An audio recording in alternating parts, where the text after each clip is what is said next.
Alright, so mayang adlaw mga boss. Welcome to Cebu. Adlaw nga Sabado, July 19, 2025. Ani ata karon diri sa Cebu City, particularly diri ni siya sa may Bacalso Avenue at bang sa may Cebu South Bus Terminal. O karong adlaw maghatag ta og bag-o nga update, no? Atong last update diri is last month, June, karon July. Atay bag-o nga update regarding diri sa BRT project dinhi sa Cebu. Okay, so karon ata diri sa CSBT station. Ako lang ipakita sa inyo ang current situation, no.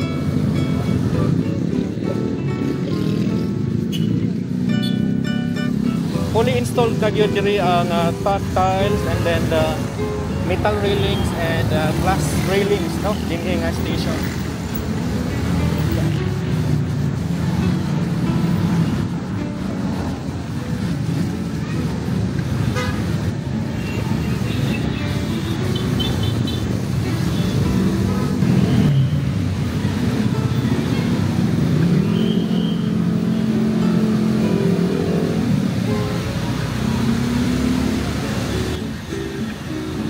Andiri atong makita no, doon na siya shield.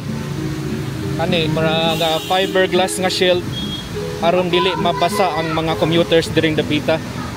Okay, so katong mga sauna nga nakita nato no nga kaingon ta nga murag mabasa ta tungod sa design.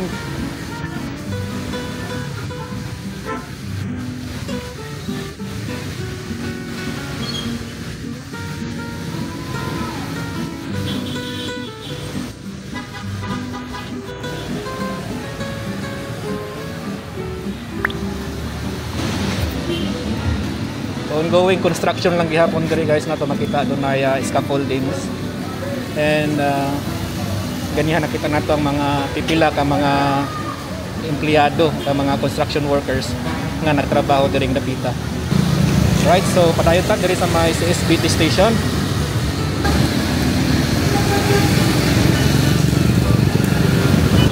So makita diri doon na mga signs.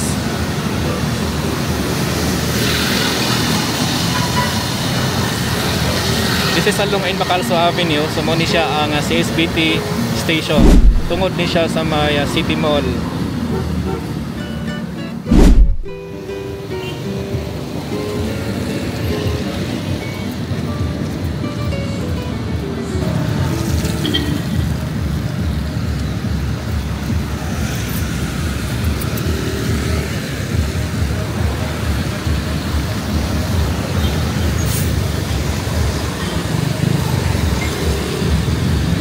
Okay, so muna update na to dire sa may CSBT station.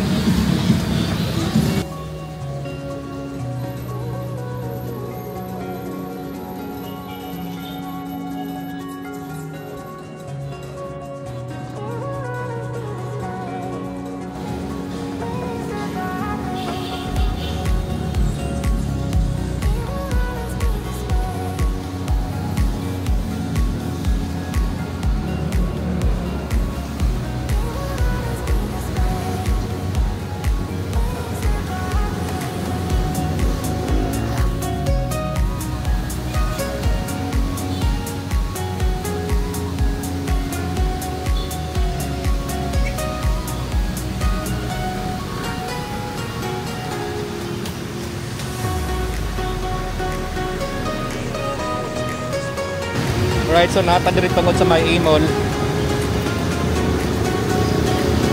Ato makita diri no, murag hapit na gyud na human no. Gamay na lang yun kay kulang. And hopefully mag-operate na niya to ang BRT transport system dinhi sa Cebu.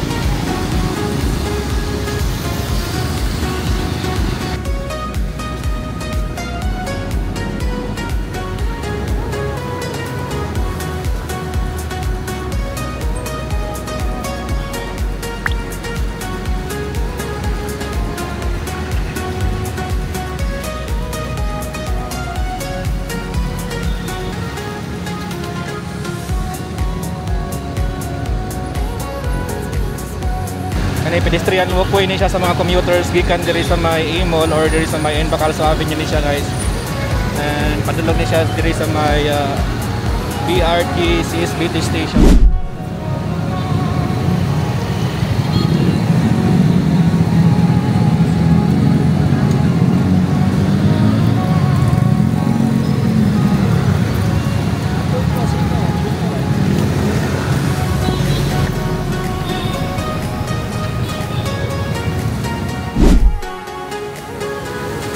Okay, so muna to ang update din sa may CSBT station. Karon madto ta sa next station, ang CNU station.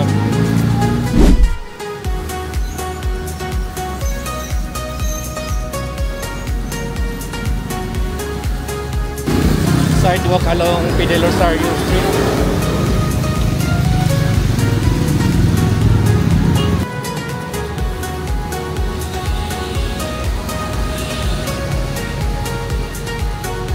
Okay, so nata sa intersections Tasmania Boulevard and Fidel Rosario.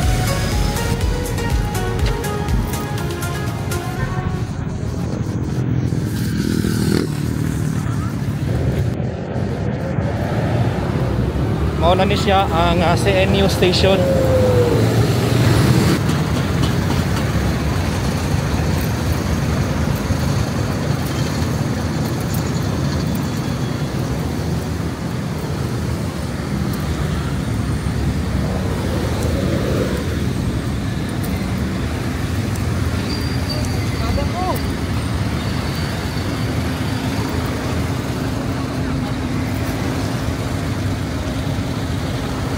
Doon na tanong.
Doon na mga tanam ang mga plant boxes during the pita.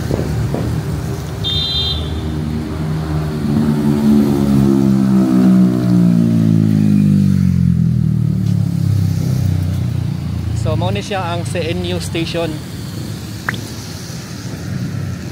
Doon na sa mga signs. Makita diri sa pedestrian walkway.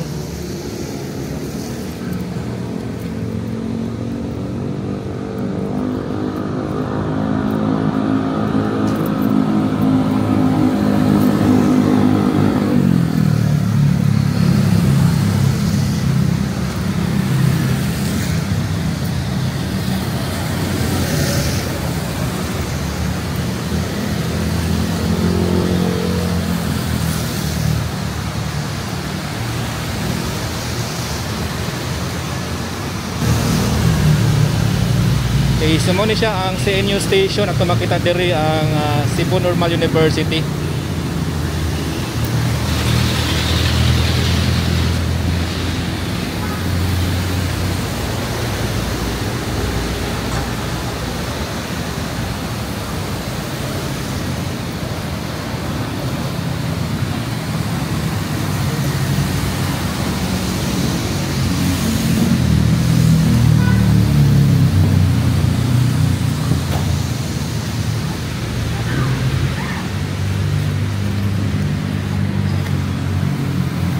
Okay, so muna siya ang atong update din sa may CNU station.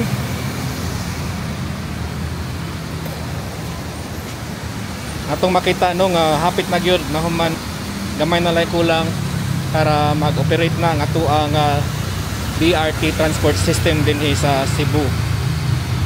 Okay, so padayon ta ato ta karon sa sunod nga station, ang Puente Station. This is the sidewalk along Abiliana National High School. Kung ito makita diri guys, karaan na ni siya nga waiting shed. Diri ni siya tungod sa Abiliana.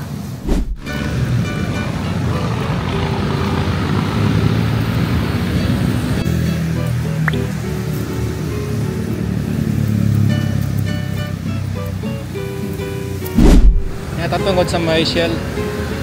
Jones Avenue.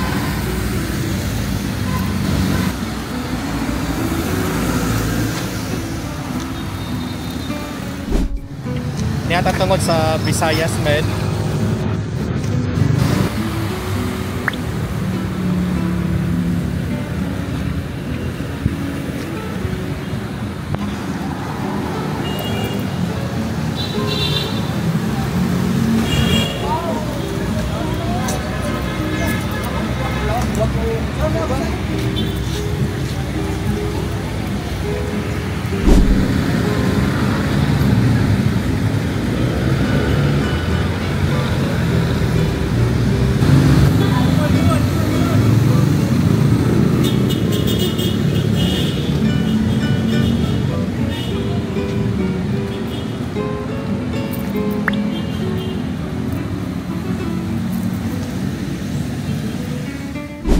Okay, so natakaroon diri sa third station. Mao ni siya ang Puente Station. Mao ni siya ang pedestrian walkway. Padong ni siya diya sa may railings para sa ato ang Puente Station.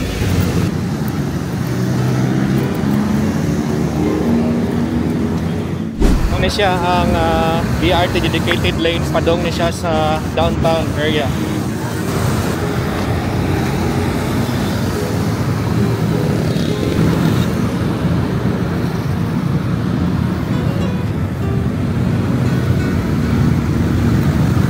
Okay, so atong giagian karon mo ni ang BRT dedicated lanes.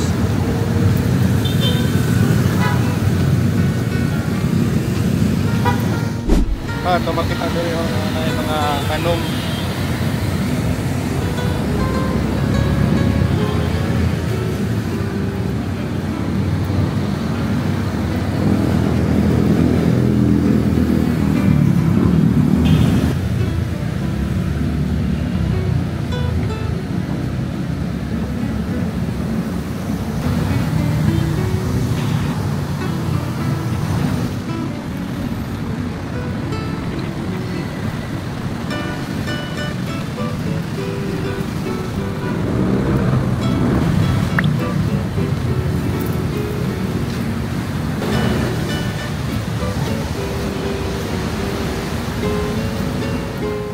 Sa sunod nga update no regarding diri sa ato ang BRT transport system dito sa Subo, hinaot nga mahuman na no o masugtan na mahimong operational na ang BRT transport system dinhi sa Subo.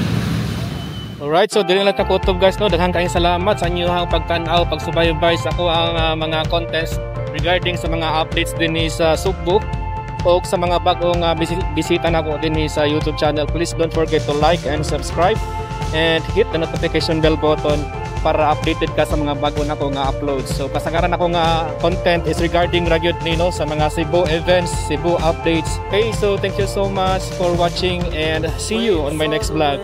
Bye bye.